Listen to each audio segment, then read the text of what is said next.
What's up, guys? Aiden Smith with the Paint Your Path podcast. We got a super special guest, and I'm also joined by my co-host, Joel Mercado.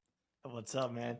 Mr. James, how's it going? What's up, fellas? It's going, man. Glad to be here. Appreciate you guys inviting me on. So Happy to have you, brother. James Mansour. Did I say that correctly? yep, Mansour. James Mansour, Man. Mansour.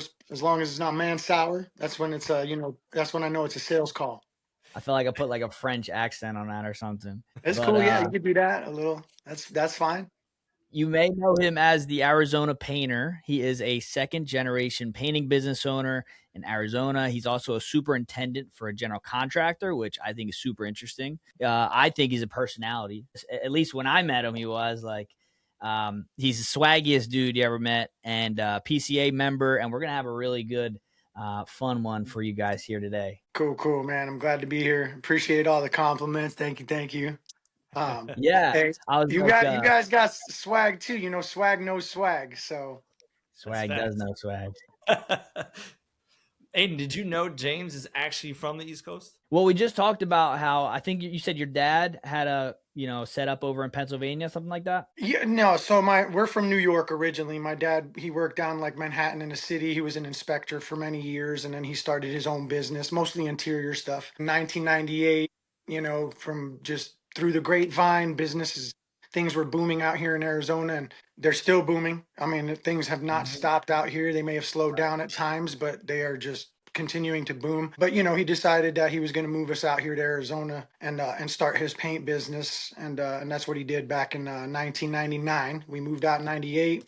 He got started in 99. I jumped on board with him in 2015 officially as a partner, to LLC the business and scale it up with the network that we had built for ourselves, and with my educational background and stuff like that. So, wanted to take it to the next level, and that's what we did. And 2 years ago, my father passed away. When he passed away, I decided to just focus Mansour Valley Painting on residential, and I took a position as a superintendent with a general contractor. I've always wanted to be in general contracting more than just the paint industry, although I've got extreme knowledge in the painting industry. I'm a business owner. I'm a member of the PCA. I contribute to the PCA wherever I can. And I'm all about just educating the next generation of painters. I feel like there's a gap between the old school and the new school.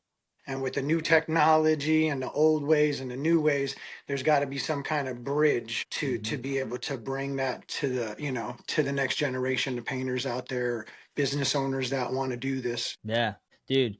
I think like what you're doing right now, definitely with your social media, is like you're going against the grain, right? You're not afraid to speak out.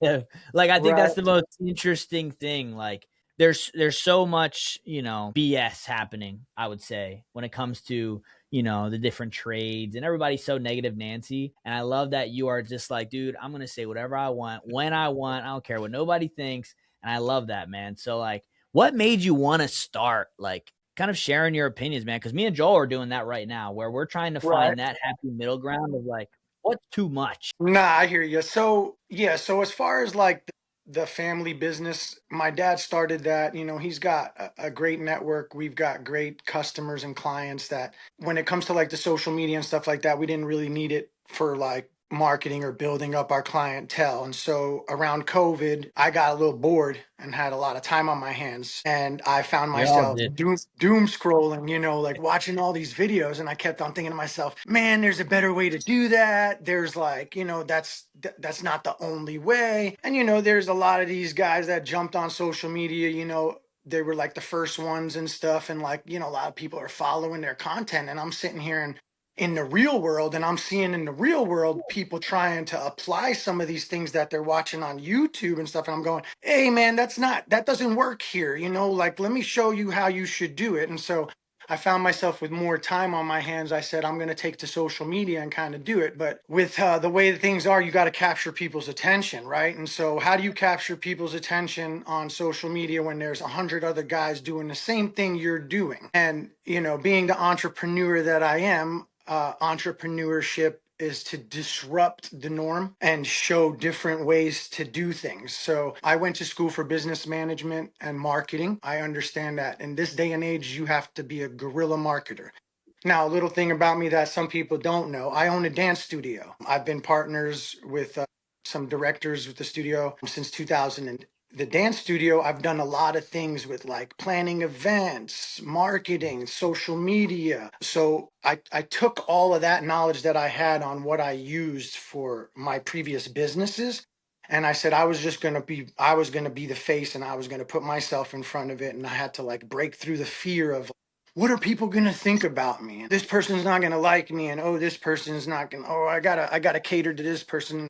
And I got a lot of backlash of like, hey, the products and tools, they don't want someone that's like, they can't control and they can't. I said, well, then that's exactly why I'm going to continue to do what I do. And in the sense, like, I don't really make that. I don't make tons of money from like my reviews and stuff like that. I come out to these events. Most of the time it's on my own dime on my, recently I've had a few products and stuff like that, and guys that are in the industry that kind of see what I'm doing as being a little bit effective in the sense of like, grabbing people's attention. And then it's just like, okay, now that I got your attention, check this out. Mm-hmm. And that's just kind of, you got to evolve with the way technology and the way things go. And today's day and age with AI and all of like, in your face and just scrolling, you got 3 to 6 seconds to get somebody's attention, and if not, you're just scrolled through with the rest of them. James Mansour, the person in real life, if you ever meet me and this and that, is a completely different person than the Arizona Painter persona. So all I can say is, if for your viewers or anybody that's out there, like if you ever get a chance to, if I'm ever at an event or, I'm going to be at an event, by all means, come to one of these events.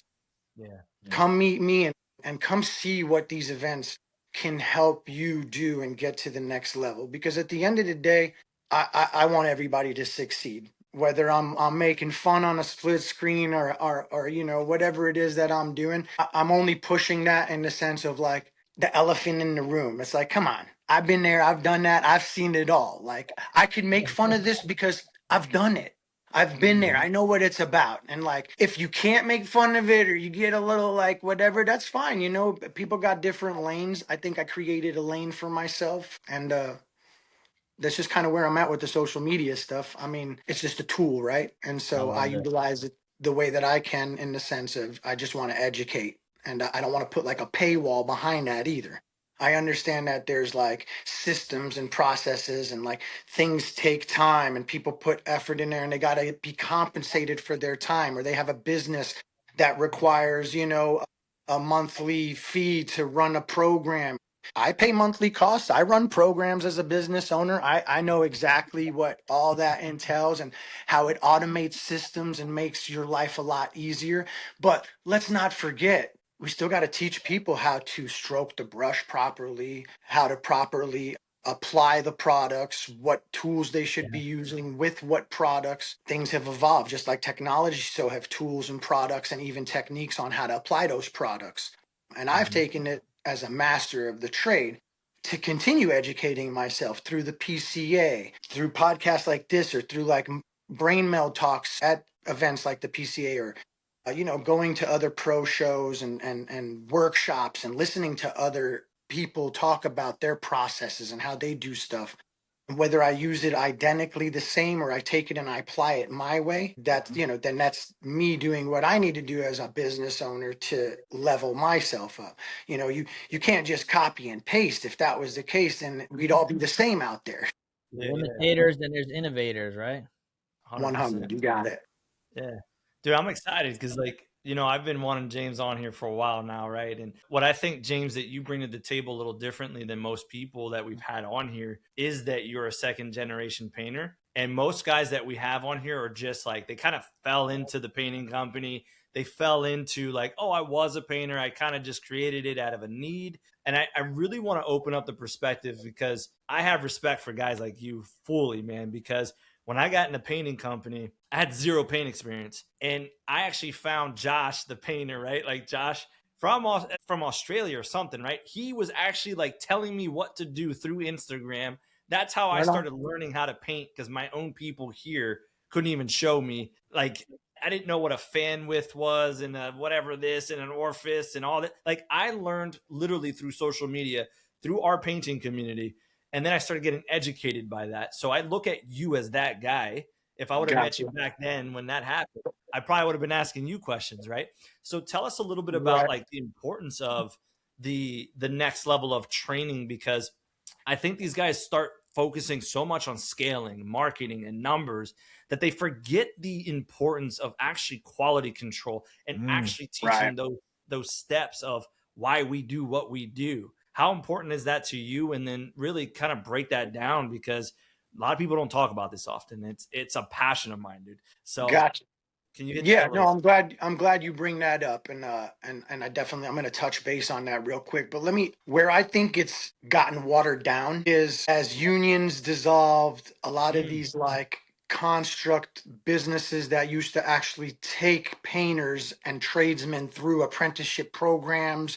You would start at a certain level, you would work your way up. There is similarities out there with some companies now, but what happens is that it's only at the executive level, right? So then you have you're like your project engineers, your superintendents, your project managers, VP of this, VP of that, and you got an office full of like executives, and all the work's being subbed out, right? To just this painter and this painter, and you're trying to find a good paint contractor that like actually knows what they're supposed to be doing, how to apply proper mill thickness, fan widths, what kind of sprayers they should be using with what products. It's been lost. That's what I'm saying. It's been lost from the old to the new. And there is a lot of focus on the marketing and the scaling, but there's not a lot of focus on the training and the teaching and the like proper ways to prep something for like if you're just a sprayer and you only show up to jobs to just spray and you never actually prep or like really learned how to prep properly, then you'll just be spraying. And next thing you know, you got overspray on a whole bunch of areas that could have completely been prevented if you had that knowledge of like how proper prep should be. And vice mhm, versa. If mhm. you know how to spray and you prep, you're prepping for the sprayer. And if you're a sprayer, you know how to prep properly for yourself. So that's the importance of like the sequencing of like starting at an apprenticeship, working your way up to like I don't even know what the names are these days for like the next levels Journeyman, and stuff. stuff like You that. go Yeah. journeyman, master painter. Back in the day, as a whole painter, you would know pretty much everything, the wide variety of what all entails in painting. You would go through cabinets, how to properly sand them down and stuff. This was part of being like a master painter. Nowadays, you have these niches, right? You got these master painters, but all they do is cabinets, right? So they consider themselves master painters, and that's great. You guys are master cabinet painters. Come with me and work on an exterior. You'd have no idea where to start, what comes next. And Yeah. so you have to train. You have to train. So a lot of guys are just subcontracting. So I believe in like hybrids. I believe in hybrid Yeah. systems where you have a crew that is W-2 employees that you can control, you can train, you can show, you can be in charge of the work. And then you have subcontractors for your overflow. You use the subcontractors for your overflow. The best thing is if you train painters and those painters decide they want to level up and start their own businesses and stuff like that. Now that's great because now you can become my subcontractor. I can hire new, which you've helped me train.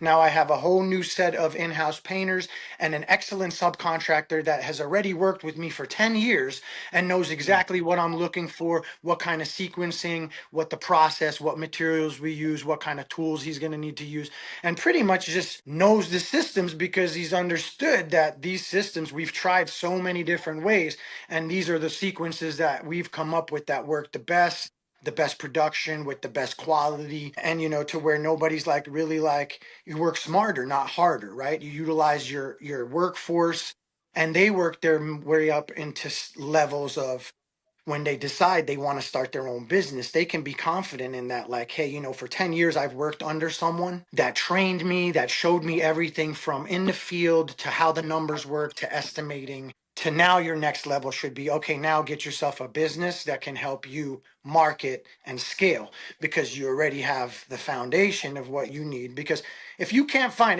find a subcontractor to go out and do the work, I load up my trailer, I put it on my truck, and I go out there and I roll up my sleeves and I get the job done for my client.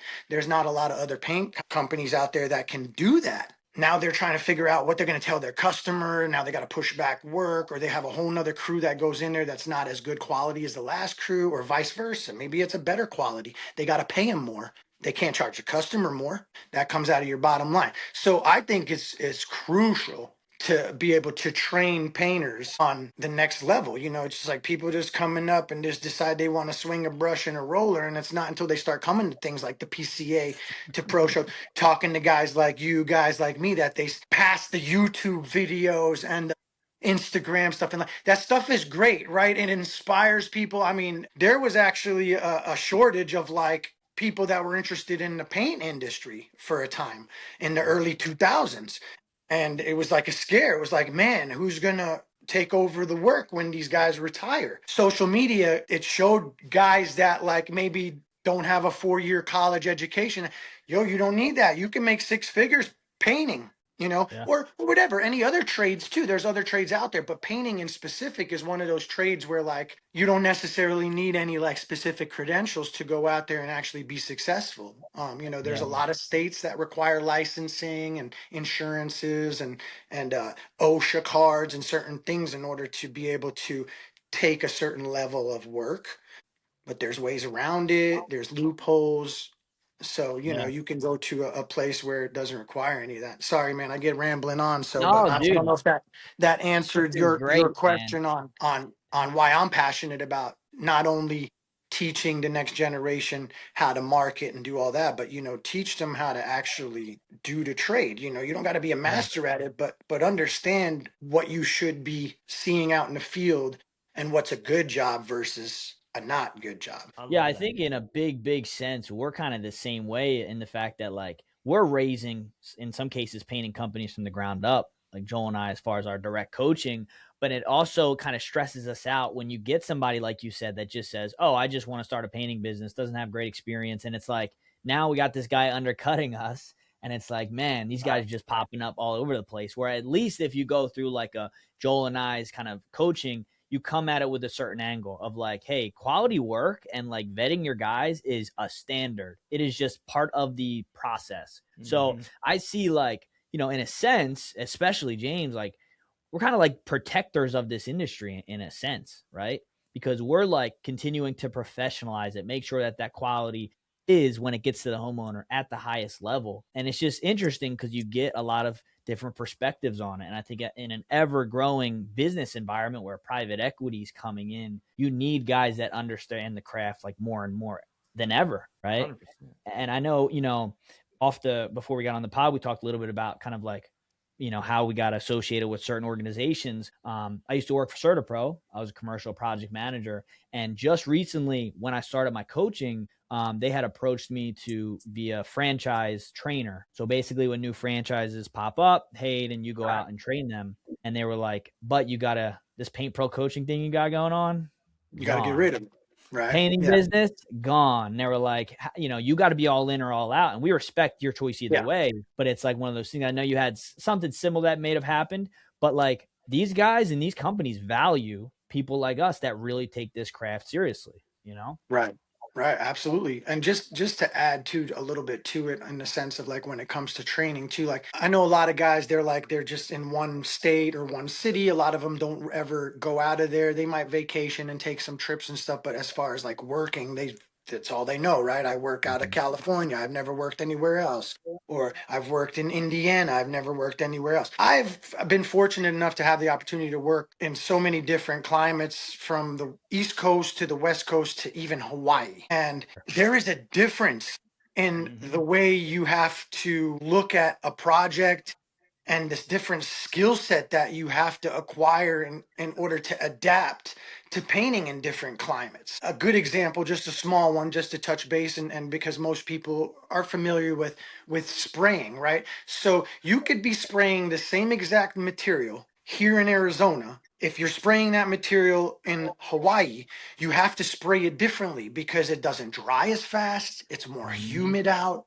The way that it comes out because of the density in the atmosphere, you might have to use a bigger sprayer tip with higher pressure for something you might here in Arizona use lower pressure.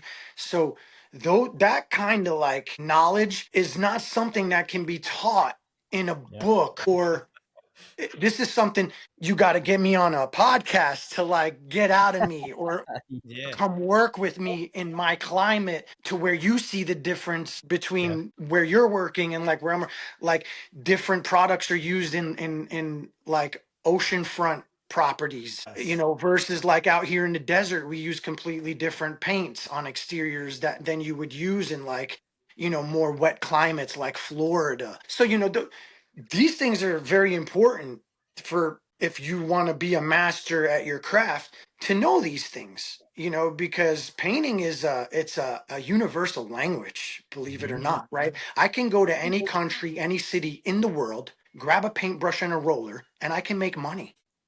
And I that's the love that. truth. Yeah. I love that, James. And here's the cool part: the fact that you mentioned that is what people don't realize. Like even here in California, the precipitation, right? Like Mhm. every morning I would go out to paint. I was freaking pissed, and you have to time it right and know when you should stop painting and spraying and all that stuff.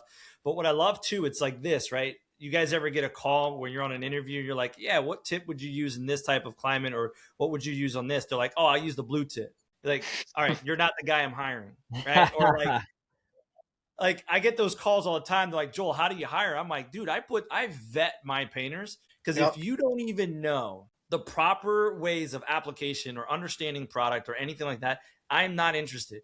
If I'm looking for a lead painter or something like Yeah. that. Now, if I'm trying to start from someone from ground up, I am looking for an apprentice. Then my questions and things are different, right? I'm going to look at the character, their integrity, and then we're going to coach them up and teach them hands on.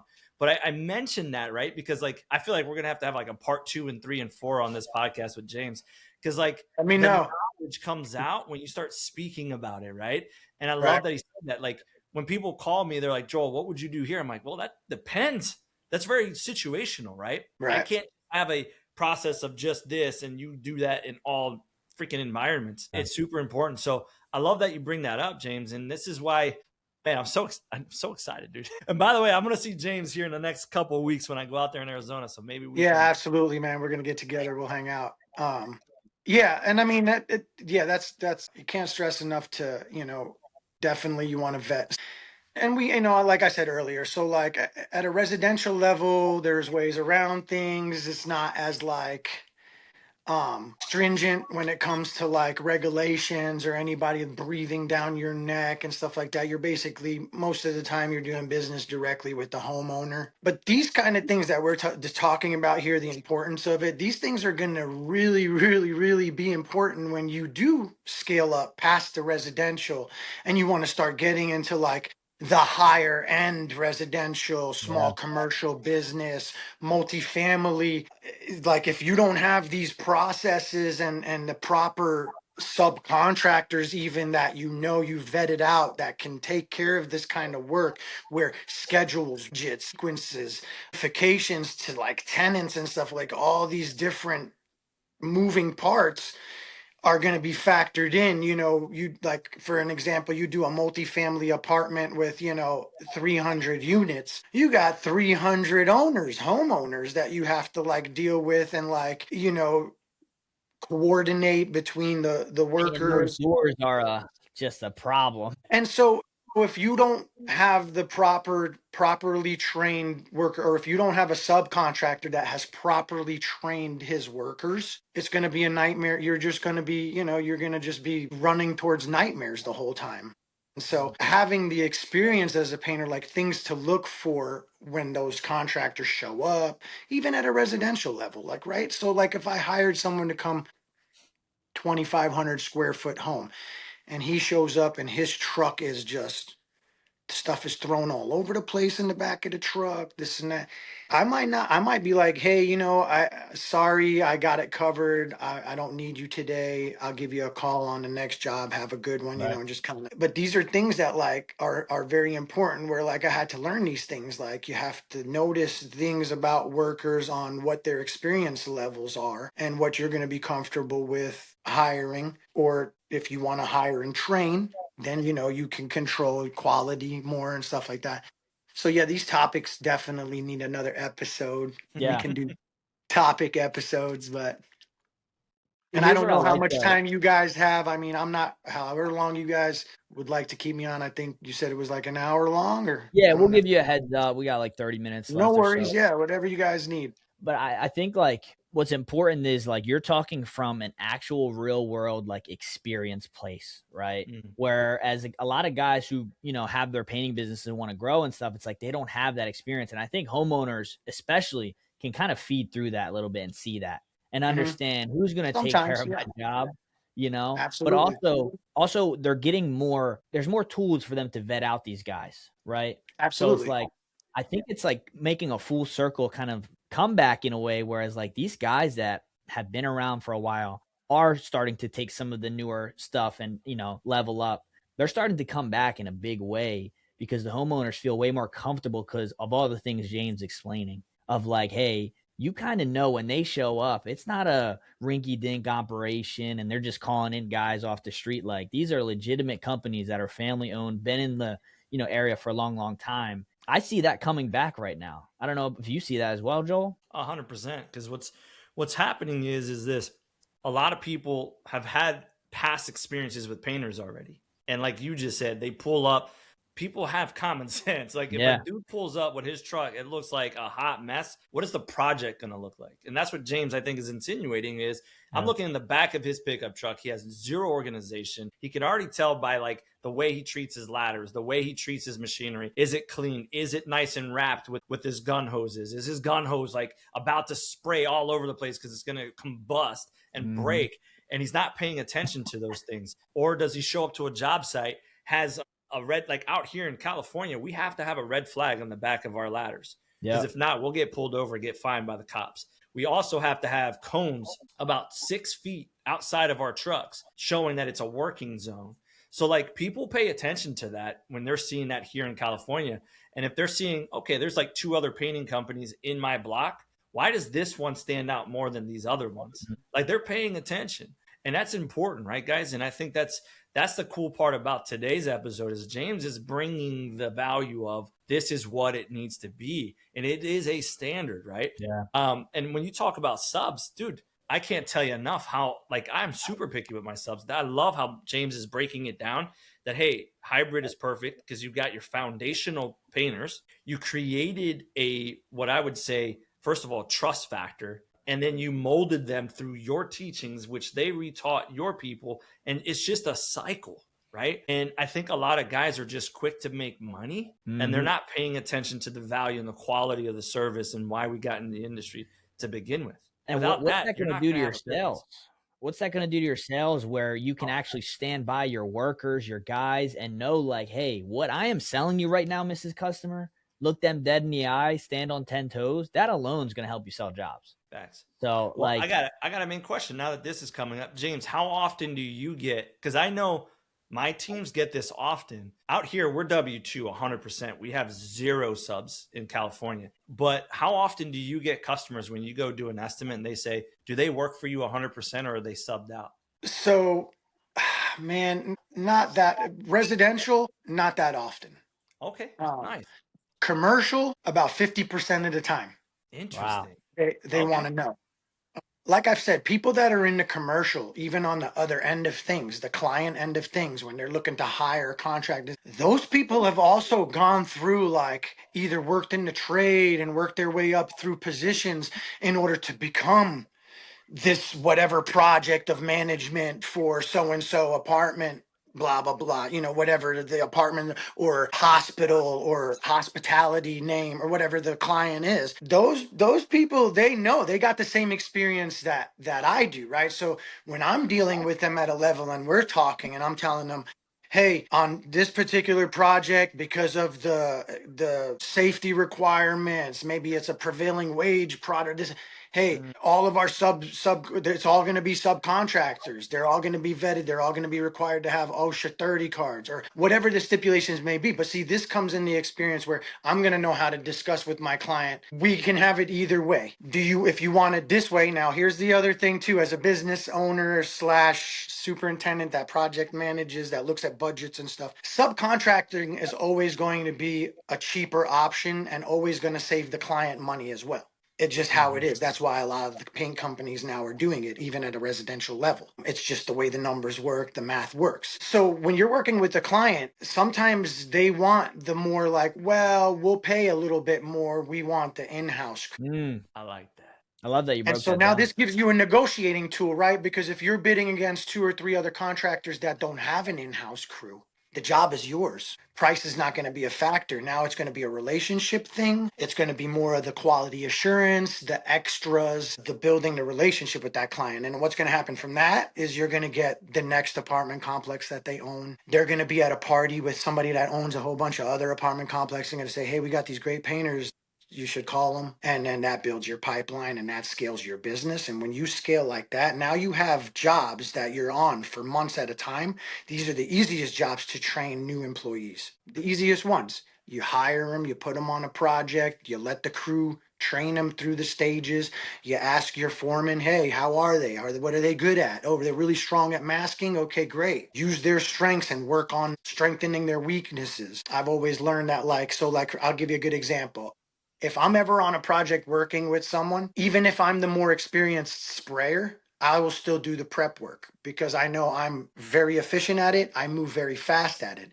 And the person behind me spraying can only move as fast as the people in front of him prepping. So if the people in front are as efficient as they can possibly be at prep work, I don't care if you got 5, 10 years experience, you're going to do the prep work. And you let the lesser experienced sprayer spray behind you with control and supervision, but always maintaining the advanced ahead. Why? Because nobody wants to stop and work. That's the worst. You want to keep the train moving, especially when it comes to big commercial projects. And, everything matters. Everything, one day can make a difference in your budget and your profit. And so that's when it's going to be very important for having trained workers or having subcontractors that have been vetted and you know what kind of workers you're getting from them because you've established relationships over years, or they come highly recommended, they come referred, right? Most people like residential, they think, oh yeah, I'm Google and I'm getting a lot of business off of the Google ads and the this and that. But that business that you get, you may be able to maintain a customer, but that same customer not going to call you for another like 10 years, maybe 5 years for the inside, this and that. The customers that are going to call you and keep you busy and help you scale your business are the ones that are going to have projects for you like nonstop. And Yeah. that's just not like a residential homeowner. Property management groups, apartment complexes, companies that own multiple apartment complexes, hospitals, hotels. That's the next level, That was basically in my opinion. that Anyway, was basically my business when I worked in Philadelphia. When I had my business, it was management companies because I knew they were going to have constant just work orders. Hey, go bid this, go bid that. I was their main guy. And I think even now people are sleeping on that like so much because it takes one time for their painter to mess up bad. And now they're on the lookout. So if you are constantly trying to make those relationships, as soon as there's an in, you get in, become their guy. Like you said, now you have a base, a foundation for your business. So if the residential or like the consistent kind of work isn't coming in, you can at least fall back. I have guys right now that are custom builders, like higher end management companies that are killing it. And I think that's something that is super, super slept on right now, especially like getting in with, let's just say I connect with you. I'm a local painting company or whatever company. And you're like, hey, I'm the superintendent. I'm going to give you the job because I like you and you take care of us. Right. People are sleeping on that. That's 100%. Believe it or not, a superintendent they're the ones out in the field. They have a lot of say in who they want to work with and who's getting the work done properly, who's not, who they think's got enough experience to even tackle a project of this magnitude. You got to have enough experience to know, like, I got 10 guys. They should be getting this much work done per day. We're not.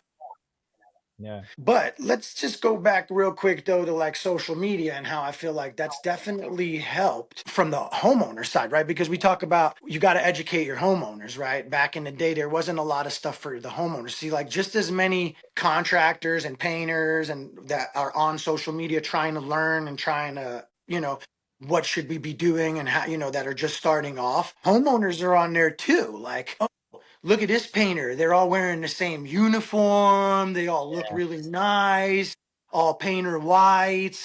And so now there's this whole thing where, like, if you're a painter that shows up to a homeowner's house in some jeans and a t shirt and like some cut off shorts, and they've been watching these videos, you may be okay. You may still the job and this and that, but like, believe me when I tell you, like, they're definitely like in the back of their head, appearance is everything.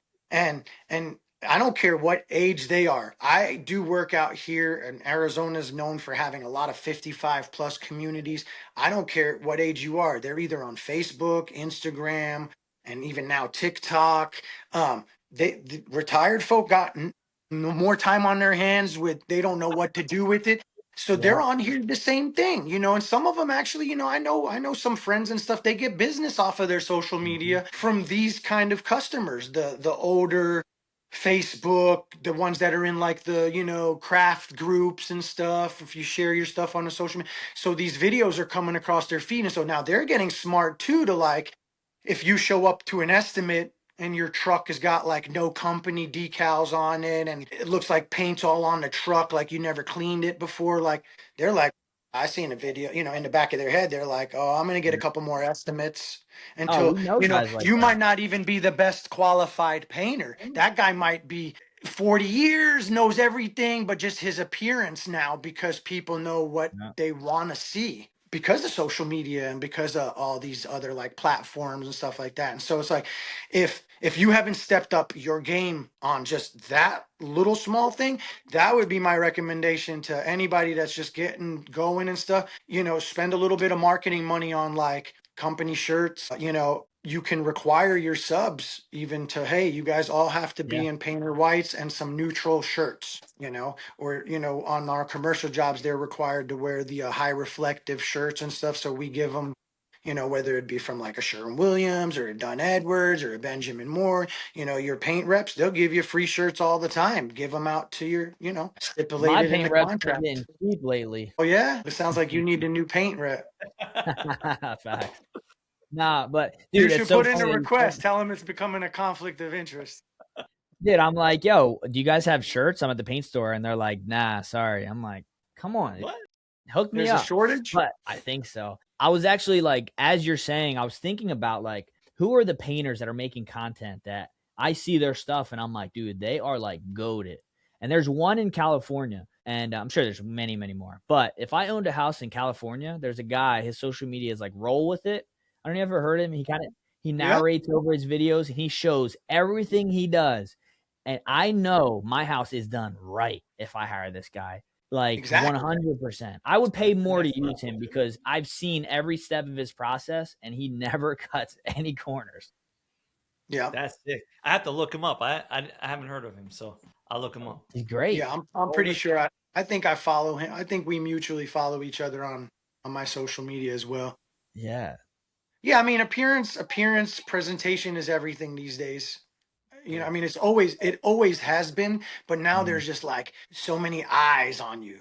So you gotta always be watching what you're doing. I mean, even in my social media stuff, my Arizona painter stuff and all that good stuff that I do, if you notice, I'm always still presentable. I'm always wearing my brand or Swagged out. someone, a friend's brand or another, a colleague or someone that gave me a shirt or like, that's just what that brings the appearance, right? People are just like you said, I got swag, right? So you notice that right away. Yeah. He's got swag. So it's just like people are going to notice, like they're organized, so they're clean, So yeah, you definitely, appearance is everything these days, especially with the social media and like, you may not be on the social media promoting any of your videos or showing any of your content. You may not be doing that, but people are seeing other stuff. So when you go to do a job, they're going to be expecting you to kind of look like what they've been watching. And if Mhm. you don't, it might be that, well, I'm going to get another estimate or no, I don't Yeah. really want that guy working for me. Can I do a quick like segment with you, since we don't really have like the most high level paint guys? Can we Whatever. run Yeah, through yeah. like, Sure. some questions? All right, so I have a list of questions, and I need you to All give right. me the answers. And if you want to Let's explain, do it. be my guest. Damn, you All didn't right? give me no time to prepare. This is all improv. This is all good. All right. You All put me right, on the hot seat. easy ones. Ready? All right, we got Benjamin Moore or Sherwin Williams. Okay. So Right. I'm gonna have to go with Benjamin Moore. Why is But that? see, back to something I said a while back on like different Environments. climates, different regions, different areas around the world, even just our nation. Some paints are going to be better than others. So, in my opinion, I would say, where do you paint? Where do you have your business? Whoever it is that's listening or whatever, and do the research on what the best paint for your region is going to be. Yep. Benjamin Moore is made on the East Coast. It's mostly tested on the East Coast. It's been around for like over 100 years. So it's been proven that it works on a lot of East Coast substrates. For instance, like when it comes to like your industrial bridges, things like that. It's just Benjamin Moore is a staple. It's been around. Sherwin-Williams has its own specialty products that like I would use over a Benjamin Moore equivalent product. So it's kind of an unfair question. You just be like, hey, Benjamin Moore or Sherwin-Williams. It's not a really fair, like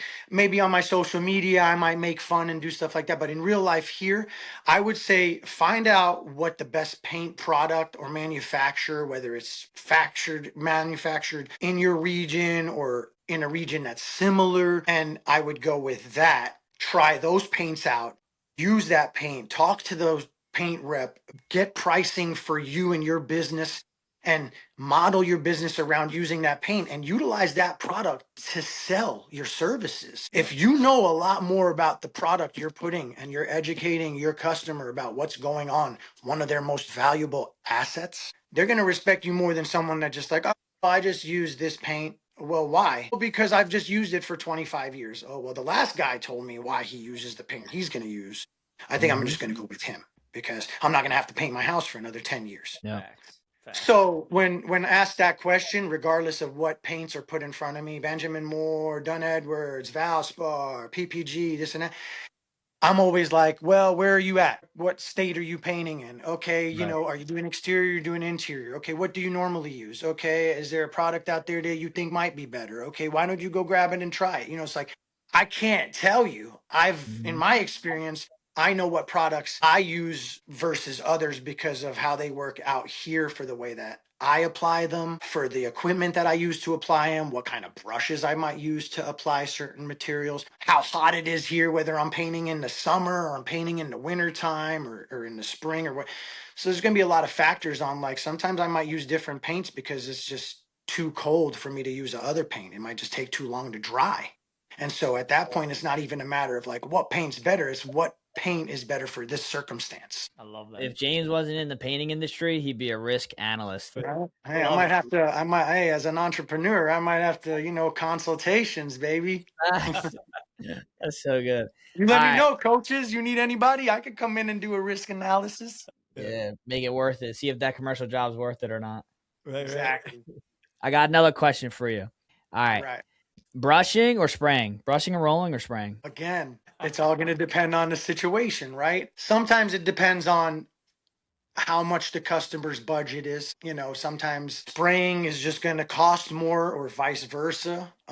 Sometimes they're almost the same, and then that's going to be the decision that the craftsman's got to make on, like, which way do you want to tackle it? Because there are projects that come along sometimes, and I price them on like brushing and rolling, and sometimes I price them on the whole prep and spray, and they end up being like real close. And at that point, it's going to be one of these, like, I might ask my client, hey, is it an occupied interior? Is it not occupied? Does it make sense? Now, exteriors, I mean, almost 95% of the time we're spraying. If it is like a brush and roll, that's just going to come after the spray application. It's going to come in to just make sure everything's, nice and tight. Interiors, where you're going to have those options come up mostly. And I think that's just going to be a matter of like budget, experience. Yeah. There's some guys out there that they're just way better at spraying, right? No matter what, they're not You know, you give them a brush, no matter they could train for 10 years, they're never going to cut a straight line. Like this person that's just naturally good with a brush hasn't been Yeah. doing it for 6 months, and he gets up there and he's like, you're like, wow, this dude just can, you know, it's like, it's out there. But if they could spray, then for them it makes sense. Like, well, I'm going to price this and budget it for spray, because if I brush and roll it, I'm going to be here for 5 days, versus if I spray, it'll take me 3. You know, so you got to factor all that: labor, material. Do you have a helper? Is it just you? Do you have a crew? Are you subcontracting it? You know, all that's going to factor on what application, as well as, you know, your client. You know, I've had clients that like they have asthma, stuff like that. So like spraying is an absolute no. But these are the things that, you know, you need to ask your customer questions too when you're in the estimate. You need to be telling them about your process. Is that going to be a problem? I'm going to be spraying. We're going to need to turn off the air conditioner for a few hours throughout the day.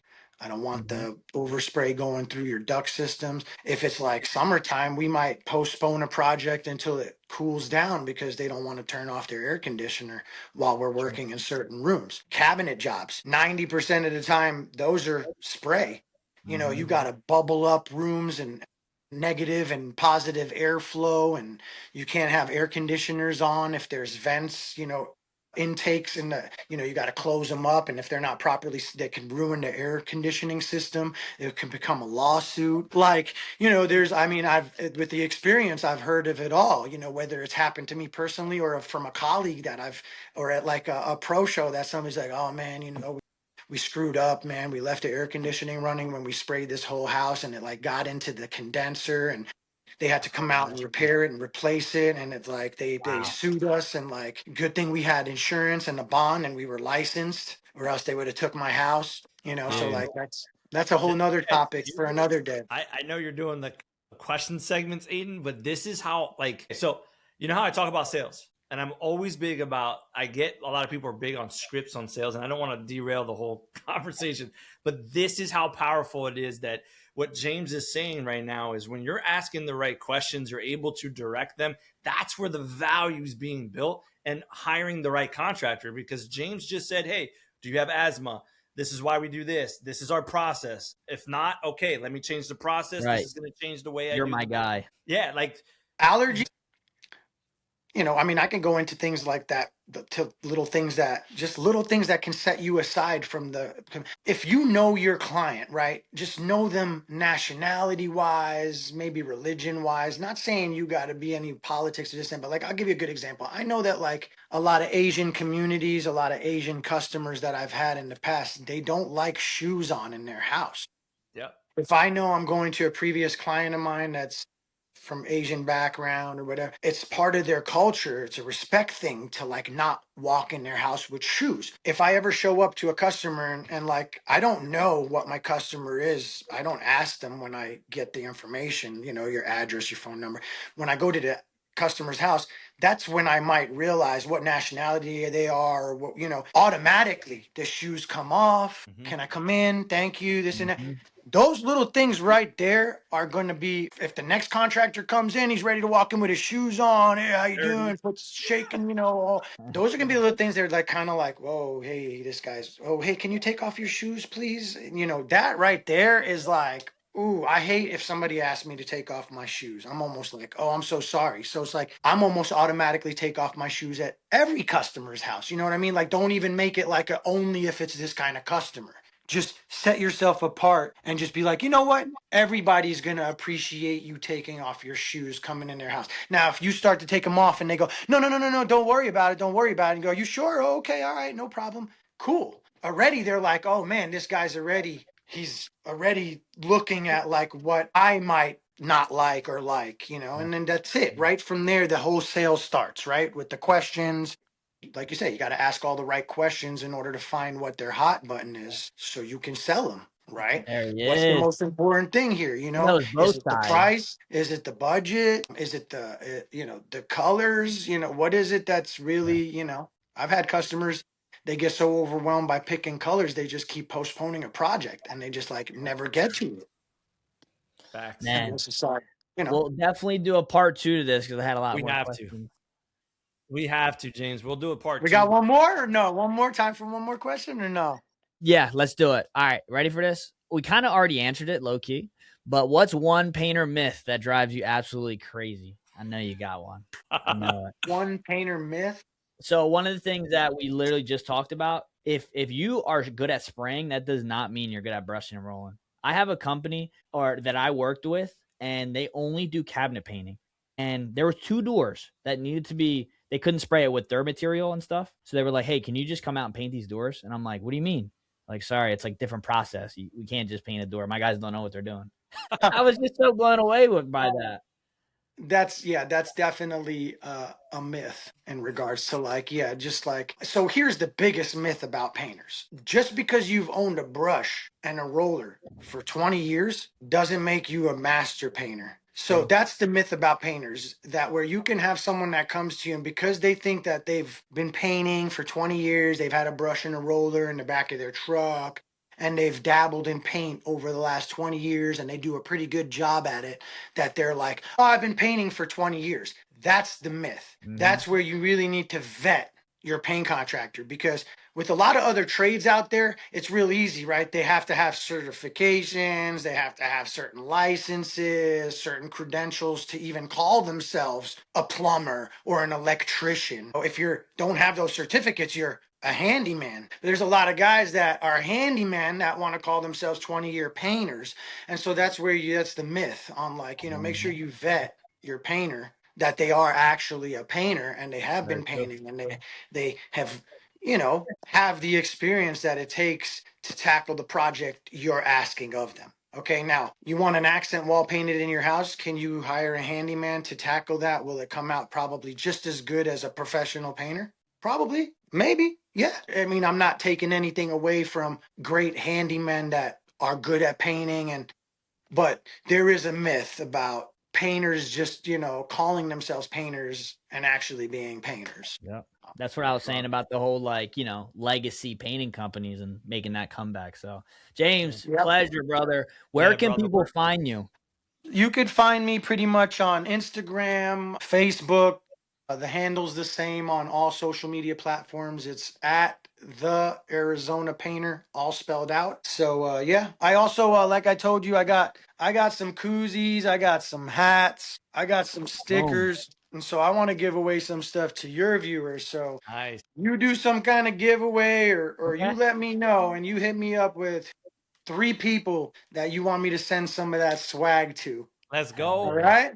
I love that. I got some shirts, so if you could get some shirt sizes, I'll throw a shirt in there for them. Nice. And let's get people swagged up and feeling good and getting out there and selling some paint. Yeah, well, I'll come up with something and we'll do 3 people. We'll do the giveaway. We appreciate that, brother. Cool. Thank you. Yeah, I got a bunch of goodies, man. I got other stuff too from some of my affiliates, some of the products I do ambassadorships with and stuff. We'll throw some goodies in there for them. Just so you guys know, you can go find Drip Jobs. We didn't have a moment to talk about that real quick on the episode, but they have sponsored us and we are super excited about them. Of course, we use them for our businesses personally, and for anyone that wants that, it's Path 60, right, Aiden? No, it's going to be Path 30, and it's going to be 3 months, 30% off. So for a longer time. Hey. Cheaper price. So this is crazy, right? Look, see. So I recently did a demo with Paint Scout, and I haven't set up a demo with Drip Jobs because I'm actually personally looking for a new estimating CRM software to replace what I currently use, because what I currently use is something I built in house. Mm-hmm. But I like these other platforms because they share pricing and stuff like that based on other data. Yeah. So I'm now looking to step up. So if one of you guys can get me a demo, we'll connect you with this team. Look at that. There you go. You guys are ready. I love it. All right, guys. James, the Arizona Painter, PPC 30, 3 months, 30% off. Go give my man a follow, and we're going to do a giveaway for 3 lucky people. Announce that shortly. Thank you so much, James. For sure. Thank you, fellas. Have a good one. You too, brother. Later.